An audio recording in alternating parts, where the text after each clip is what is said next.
marquee clubs in the Champions League tomorrow. Liverpool host Real Madrid. What a game. Of course, you can see it on Paramount Plus.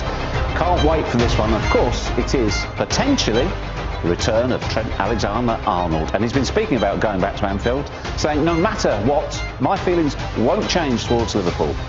I've got memories there that will last me a lifetime. And no matter how I am received, that won't change. So, boys, how do we think he's going to be received? I think it's going to be a mixed bag. Because I think there are mixed feelings with Liverpool fans. Because how are you going to boo one of your own, but at the same time, you'll feel that he has some sort of a traitor aspect to this whole move, right? Because he kind of let you down. You maybe expected him to be that one club player. Well, it was for your entire career. It was a mixed bag when he left, wasn't it? Yeah, it definitely was. So I think it's not been that long. So I think it's going to be mixed feelings when he arrives to Anfield. Yeah, I actually think it would have been exactly what you said if Liverpool had started well.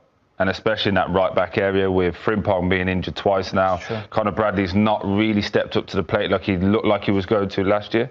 I think there's more of an appreciation of what since he's left, they can see what he actually brought. And again, when you have a player for so long that is so talented, you become a little bit accustomed to that style, and you think, we've got Trent, that's what all right backs do. Now he's left, I actually think he's going to get a warmer welcome, and people will appreciate him if he actually starts, because Real Madrid have been doing well. Valverde, in my opinion, is their best player. I know there's Vinicius Jr, I know there's the superstars, but Valverde for me is their best player. He's the team player, and Trent has done well, but he'll have a lot of hard work to even get his place back. Yeah, I think it's going to take some time to settle in, because he was on the bench this week and made the bench for the first time in a while, but he hasn't had the time nor the minutes. He has had injuries, though, hasn't he? So, to be fair to him. The other thing as well I'm wondering is, what would Trent's mindset be going? Would it be, I'm going to show them? Would he be more motivated than ever? I mean, he wants to be motivated to get his Real Madrid career going, but the fact he's got the chance to go and do it at Anfield. It's a great game. Because he knows the place. He's going back to Liverpool, he's home. Emotionally, you're going to be high. If anything, they're going to have to calm him down, if anything. You want to get your Real Madrid career off to a flying start. He knows they've just had a great win against in El Clasico. So he knows that the expectation. And I think his interview when he got there was really important, because he said, when you train, there's 10,000 people watching. When you go to the hotel, there's 15,000 wanting autographs. He realises the size of the club he's joined. Liverpool's a huge club.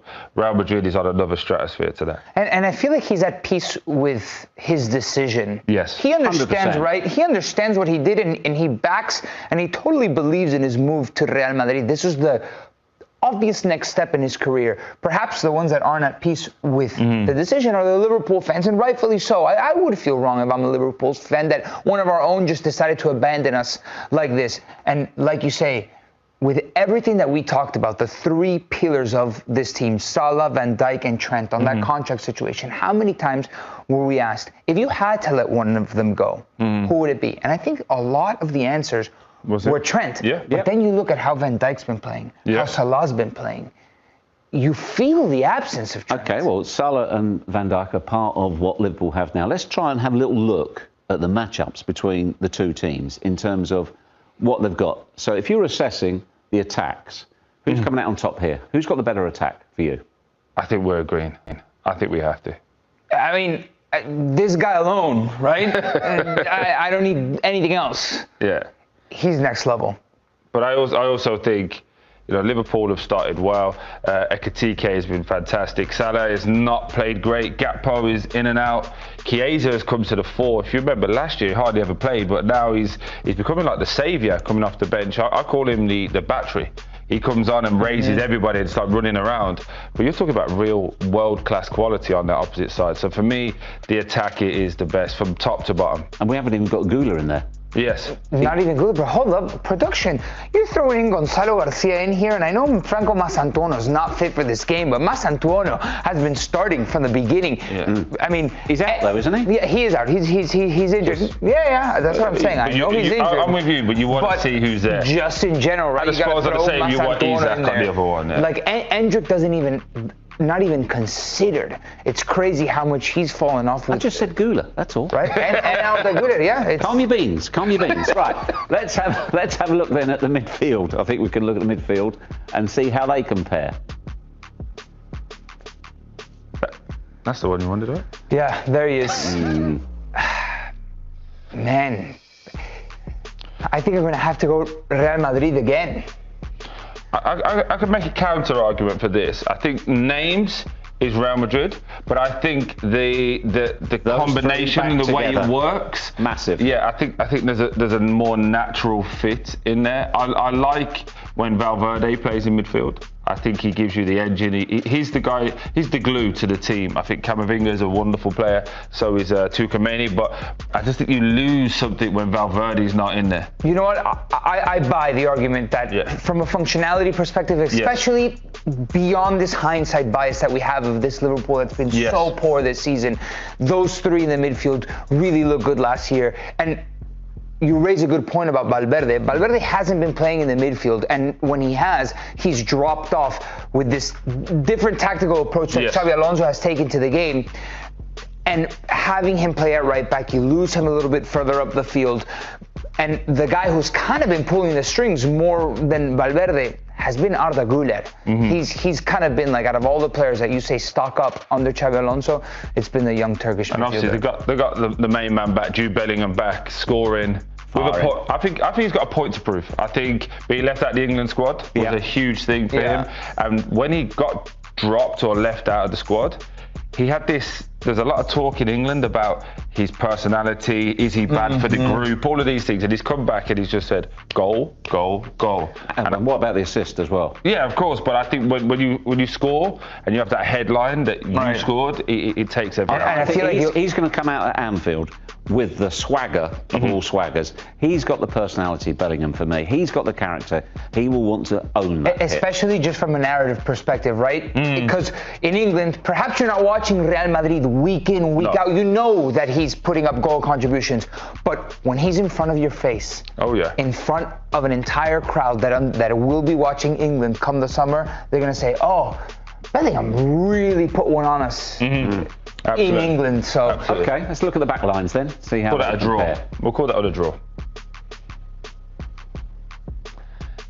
In theory, the Liverpool back line.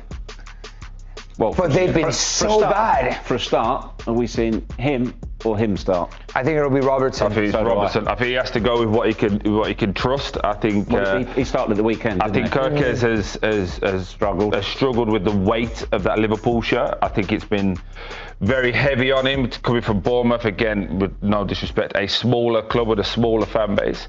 Go to Liverpool where every single piece of your work has been scrutinised. I think it is. I think Konate has been okay. I think Van Dijk has been okay. Robertson has been okay.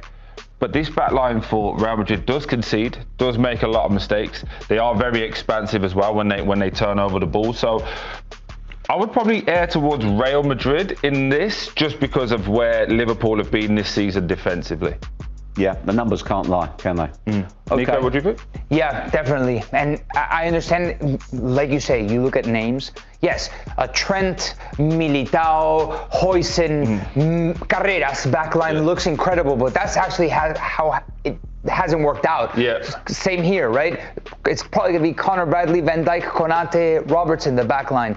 And just considering the matchups that you're going to get, I think Liverpool has a stronger back line just from everything I've seen from them, as opposed to Real Madrid that could concede. I just think that the Liverpool back line will be tested more than the Madrid back line.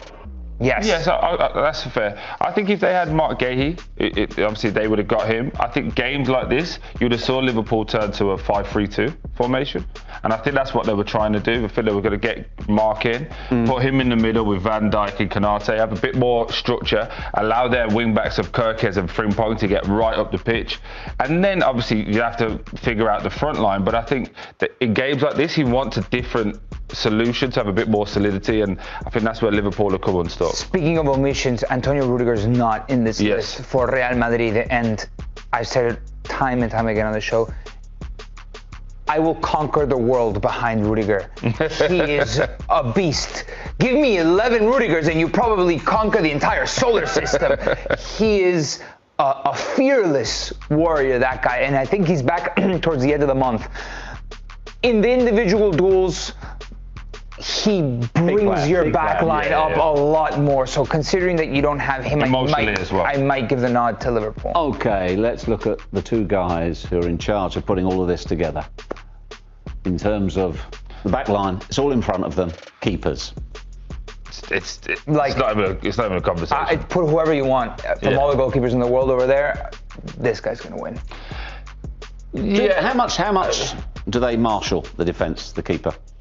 Especially for Real Madrid. I mean, we're having conversations in Spain. What they're talking about is Thibaut Courtois being the best goalkeeper in the history of Real Madrid. Oh, wow. That's huge. And I don't think it's far-fetched to consider that. Yes, of course, he's there with Iker Casillas, but the amount of moments that he has delivered for this club consistently over a long period of time. Like, I'm not talking about a save here or there. I'm talking about Champions League winning saves. Saves that win you points, that permit you to get into further instances in the competition.